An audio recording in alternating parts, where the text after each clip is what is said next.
ကျွန်တော်တို့ HubSpot CRM ကိုသုံးမယ်ဆိုရင် meeting invite လုပ်ရတဲ့ခါတော့ပို့ပြီးတော့အရင်က smart ကြလာပါတယ်ပေါ့နော်ပုံမှန်ဆိုရင်ကျွန်တော်တို့ meeting invitation လုပ်မယ်ဆိုရင်ကျွန်တော်တို့ client ကိုမေးတယ်ပေါ့နော်ဖုန်းဆက်တာပဲဖြစ်မေးတယ်ဒါမှမဟုတ် email ပို့လိုက်တယ်ပေါ့ကိုပဲချိန်အားလဲကျွန်တော်ဒီချိန်လေးအခုနဲ့ meeting လေးကျွန်တော်လုပ်ချင်လို့ပါဆိုရင်ကျွန်တော်ပြောတယ်ဆိုတော့အဲ့ဒါဘာဖြစ်လဲဆိုတော့ကြာတယ်ပေါ့နော်ကြာတယ်ပြီးတော့ရင်သူတို့ရဲ့ပြန်ပြောတာစောင့်ရတယ်ပြီးရင်ကိုအားတဲ့ချိန်သူတို့အားတဲ့ချိန်ဒါတွေပြန်တိုက်ပြီးညှိရတယ်ပေါ့နော်ဆိုတော့အဲ့လိုမျိုးနည်းလေးအလောက်ကနည်းနည်းလေးရှုပ်တယ်ဆိုတော့ကျွန်တော် HubSpot CRM သုံးမယ်ဆိုရင်တော့ zero update အနေနဲ့က meeting invitation လောက်ရတာပို့ပြီးတော့အရင်တည်းsmart ကြလောက်လာနိုင်တယ်ဘာလို့လဲဆိုတော့ကျွန်တော်ဒီ feature လေးကိုပြပေးမယ် HubSpot မှာသူကဒီ meeting page ဆိုတဲ့ feature လေးရှိတယ်ပေါ့နော်ဆိုတော့လက်ရှိ calendly တို့ဘာလို့သုံးတဲ့ zero update ဆိုရင်တော့သိလိမ့်မယ်ဒီ sales manager တွေပေါ့နော်တချို့လူတွေလည်းသုံးနေပါတယ်မြန်မာနိုင်ငံမှာဆိုတော့အဓိကတော့ meeting invitation ဆိုရင်ကျွန်တော်တို့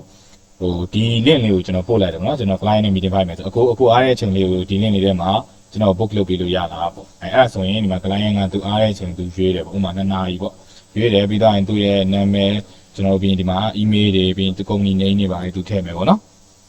ပြီးတော့ရင်တော့ကျွန်တော်တို့ဒါဆိုရင်သူပြီးရင်ဒါသူ confirmation လေးနှိပ်လိုက်တာ ਨੇ ကျွန်တော်ရဲ့ဒီ email တွေကို meeting book လိုက်တယ်ဆိုတဲ့အကြောင်း notice လေးရောက်လာမှာဖြစ်ပါတယ်ဆိုတော့ဒါဆိုရင် booking confirm ဖြစ်သွားတယ်ပေါ့နော် okay booking confirm ဖြစ်သွားပြီဆိုရင်ကျွန်တော်စီကိုဒီ email လေးရောက်လာတယ်ရောက်လာဆိုကျွန်တော်ကလည်းဒါဆိုသိလိုက်ပြီပေါ့နော် okay ဒီ client ကတော့ဖြင့်ကျွန်တော်ကိုဒါ meeting invitation လှမ်းပြီးတော့ဒီချိန်မှာ meeting invitation အားတယ်ဆိုကျွန်တော်ကိုပို့တယ်ဆိုပြီးကျွန်တော်လည်းသိရတယ်ပေါ့နော် sorry ပါ line နည်းနည်းလေးနေဆိုတော့အဲ့လိုမျိုးကျွန်တော်တို့ပို့ပြီးတော့ smart ကြတဲ့ meeting invitation ဟာမျိုးလေးကျွန်တော်လုပ်လို့ရတယ်ဒီမှာဆိုရင် you been booked by ဆိုဘယ်သူကကိုယ်ပဲချိန်မှာ book လုပ်ထားလဲဆိုကိုသိရတယ်ပေါ့နော် okay ဆိုတော့ဒီ meeting ဟာလေးကိုကျွန်တော်တို့ကဘယ်နေရာမှာသုံးလို့ရသေးလဲပေါ့နော်ဒီလိုမျိုးclient ကို link အနေနဲ့ပို့တာအပြင်နောက်တစ်ခုကဘယ်မှာသုံးလို့ရသေးလဲဆိုကျွန်တော်တို့တကယ်လို့ဒါကျွန်တော်တို့ကကျွန်တော်တို့ website တွေပါရှိရဆိုရင်ဥပမာထားပါတော့ကျွန်တော်ပုံမှန်အဖြစ်ဆိုဘယ်လိုလုပ်ကြလဲကျွန်တော်တို့ဒီfound ကြီးနဲ့ပေါ့နော်ဥပမာထားပါကျွန်တော်တို့စီက free demo လိုချင်တယ်ဆိုရင်ပုံမှန်အဖြစ်ဆိုကျွန်တော် found နဲ့ထားပါဒါ free demo ယူလဲကြော်ညာပေါ့ဗျာကြော်ညာရဲ့ landing page ဒီမှာဆိုရင် found နဲ့ပဲထားထားရပေါ့ဒါဆိုရင်တော့